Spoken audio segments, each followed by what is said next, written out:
और पॉइंटों की तैयारी कर रहे हैं तो यह क्लास आपके लिए उपयोगी होने वाले हैं। हम बीपीएससी के प्रीवियस ईयर की प्रश्नों की श्रृंखला को सॉल्व कर रहे हैं। आज का हमारा सब्जेक्ट है भारत का भूगोल।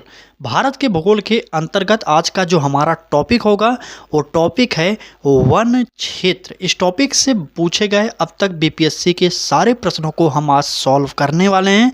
निवेदन बस इतना करेंगे, अगर आप पीआरटी की तैयारी कर रहे हैं या 6 to 8 या 9 to 10 की तैयारी करें या 11 to 12 की, तो आप हमसे जुड़ जाइए और आप फ्री में तैयारी कर लीजिए। यूथ कंपटीशन टाइम की वो बुक 2025 में जो आई है उसमें जितने भी प्रश्न दिए गए हैं उनको हम सॉल्व करेंगे और आप सभी के लिए उपयोगी होने वाला है। और टॉपिक हमने आपको पहले बताया वन क्षेत्र। इस टॉपिक से बहुत ज़्यादा प्रश्न नहीं पूछे गए हैं, लेकिन फिर भी जितने भी प्रश्न पूछे गए हैं आज की क्लास में डिस्कस कर लेंगे। पहला ही प्रश्न देखेंगे और यह प्रश्न जो है टीआरई 3 में पूछा गया है और प्रश्न में कहा जा रहा है कि गंगा डेल्टा के सदाबहार वन क्षेत्र को क्या कहते हैं। सुंदरगढ़ कहेंगे, सुंदरवन कहेंगे, सुरेंद्र नगर कहेंगे या इनमें से कोई नहीं। यह टीआरई 3 का प्रश्न है और आपको सिर्फ फंसाने की कोशिश की गई है बीपीएससी के द्वारा। आप सभी को पता होगा इसका उत्तर। इसका उत्तर क्या है बताइए। चलें, बिल्कुल सही। इसका उत्तर जो हो जाएगा सुंदरवन। आपको पता होगा सुंदरवन का डेल्टा पूरे दुनिया का सबसे बड़ा डेल्टा है और यह किस नदी पर है आप लोग इससे भी कमेंट करिए।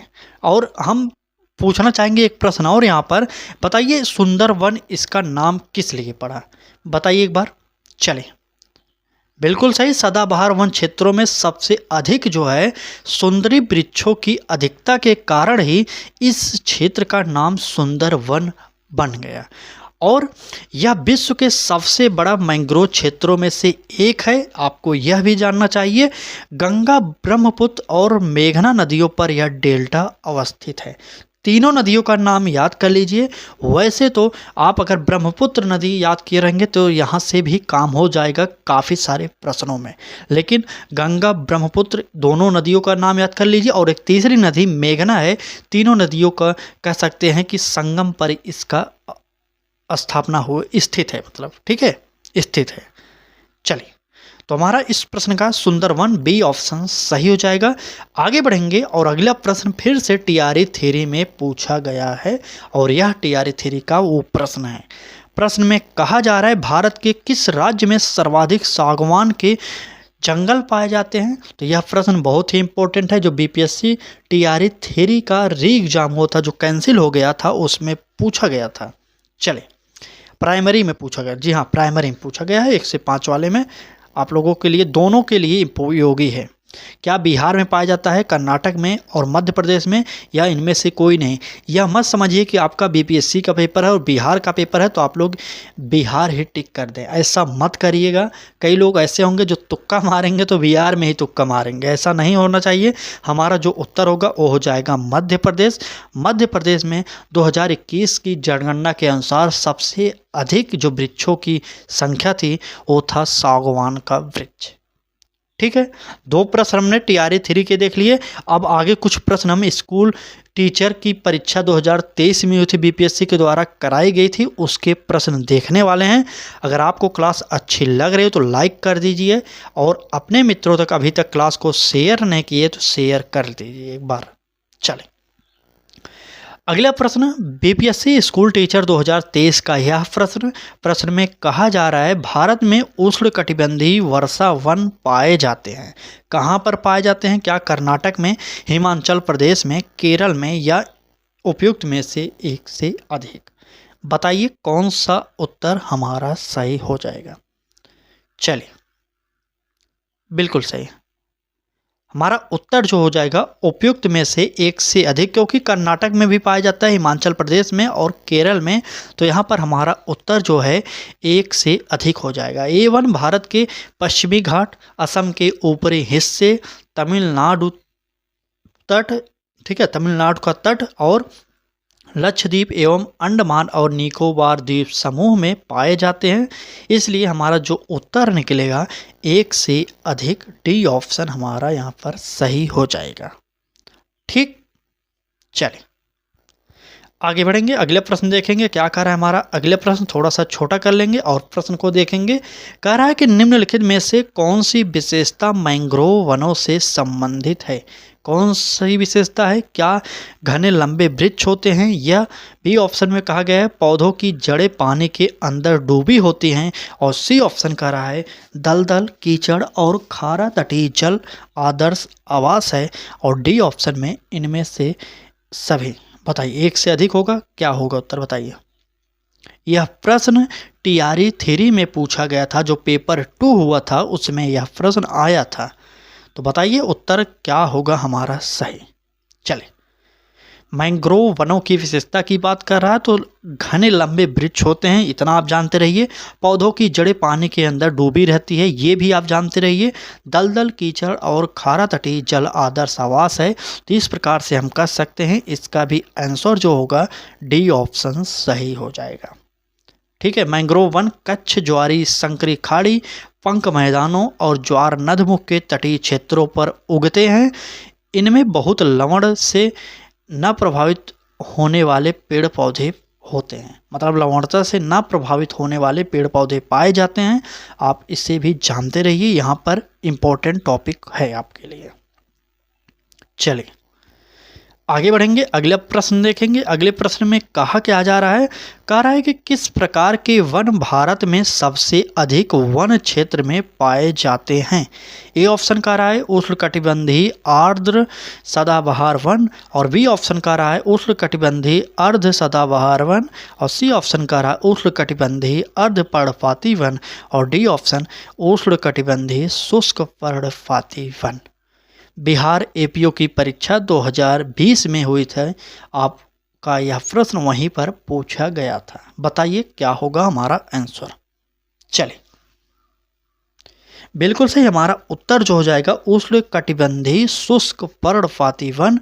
हमारा यहाँ पर डी ऑप्शन सही हो जाएगा। डी ऑप्शन सही हो जाएगा। अगर बात करते हैं उष्ण जो यहाँ पर उष्णकटिबंधीय शुष्क पर्णपाती वन है, यहाँ पर वर्षा कितनी होती है तो वो होती है 70 से, नोट करिए 70 से 100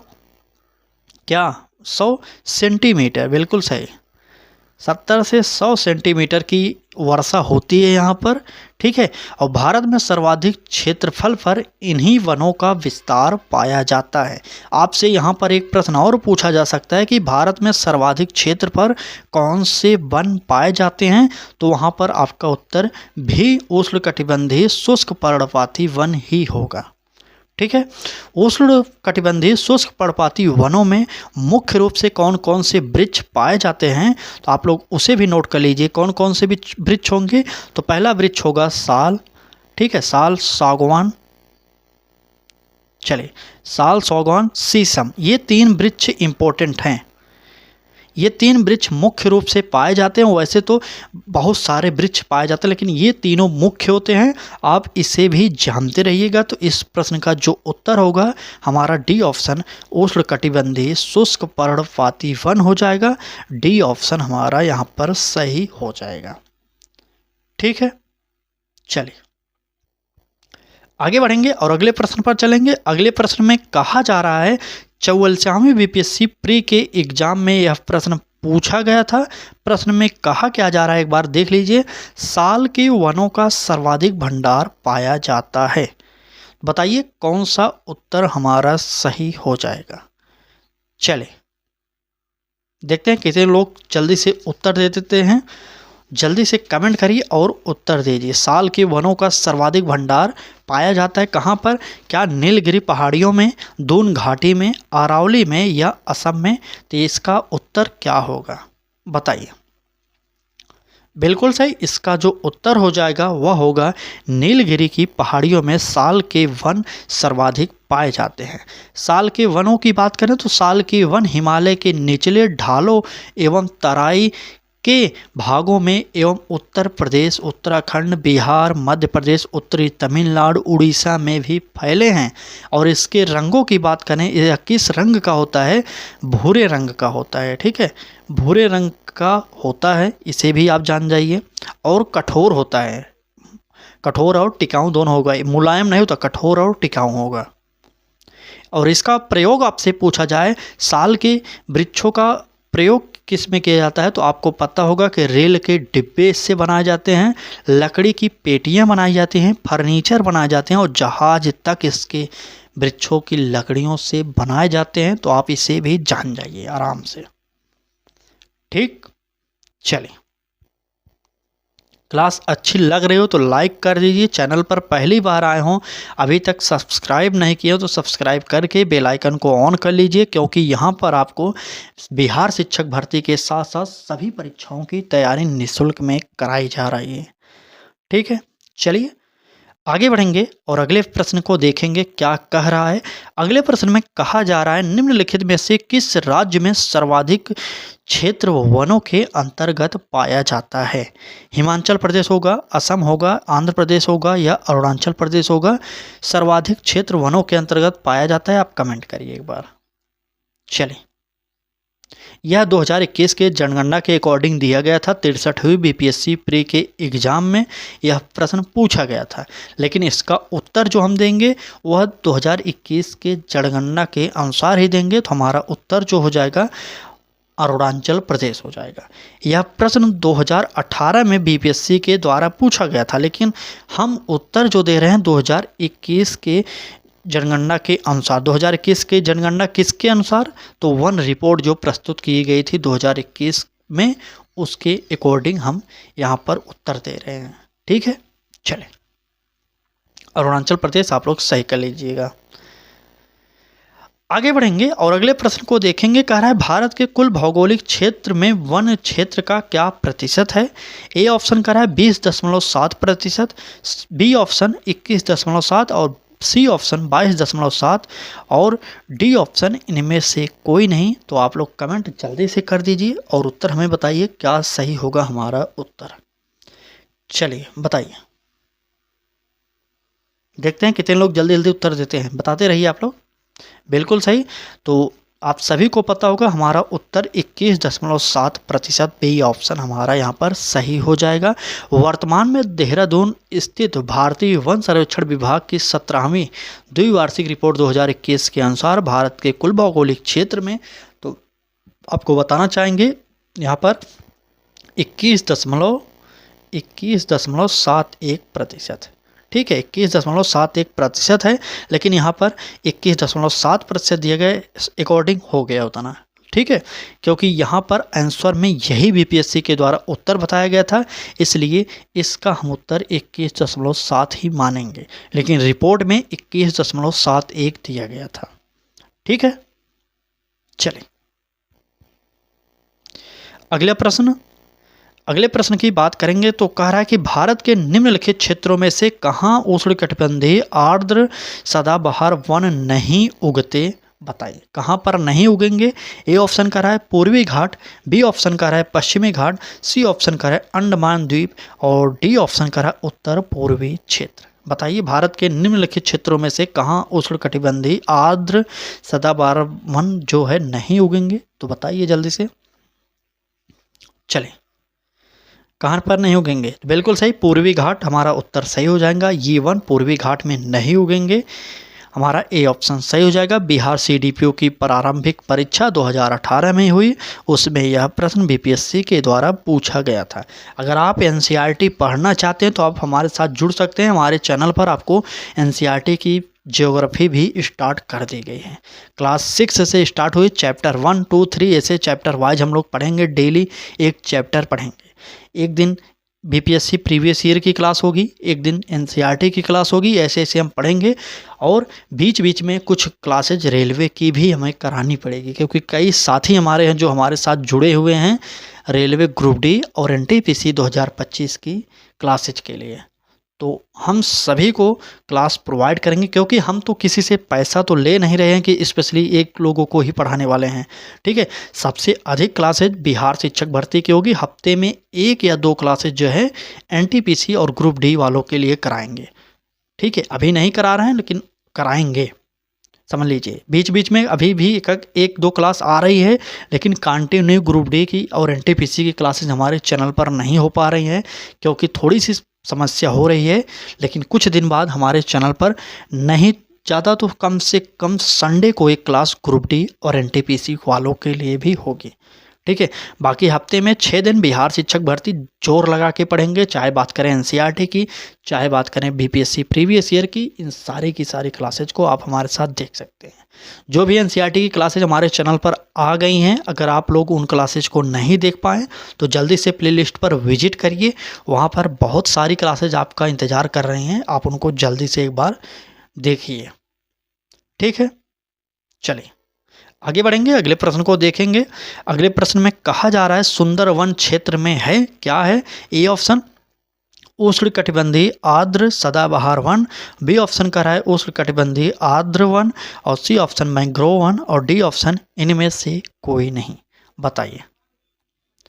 बिहार सीडीपीओ की प्रारंभिक परीक्षा 2005 में हुई, उसमें यह प्रश्न पूछा गया और इसका उत्तर जो दिया गया बहुत ही, यहाँ पर उत्तर दिया गया था बहुत चौंकाने वाला उत्तर था, इनमें से कोई नहीं होगा उत्तर। क्यों?